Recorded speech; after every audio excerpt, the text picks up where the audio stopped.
ইলেকট্রিকের খুঁটি বসেছে মাঠের বুকে, তার উপরে আবার পাখি করেছে ঘর। বেশ কিছু বছর আগে এই খাম্বাগুলো ছিল না, এই খুঁটিগুলো ছিল না। পাখিরা তাদের নিজেদের মতো করে বাসা বানাতো বিভিন্ন গাছের ডালে, বিভিন্ন গাছের উপরে, বিভিন্ন রকমের জায়গা বুঝে।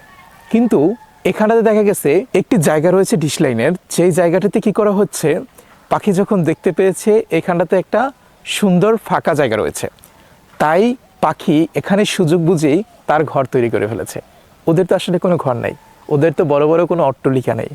ওরা যেই ঘরটা বাঁধে, ওরা যেই ঘরটা তৈরি করে, সেটা খুবই খুবই নড়বড়ে হয়। কোনো একটা ঝড়ের কবলে পড়ে ওদের পুরো সংসারটা এলোমেলো হয়ে যায়।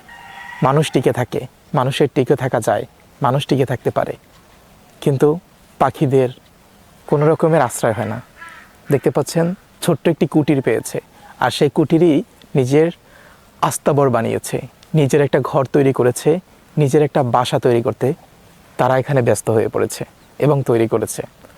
দেখতে পেলেন ইলেকট্রিকের খুঁটির কোণে তারা ঘর তৈরি করেছে। ধন্যবাদ। ভিডিওটি ভালো লাগলে শেয়ার করে পাশে থাকবেন।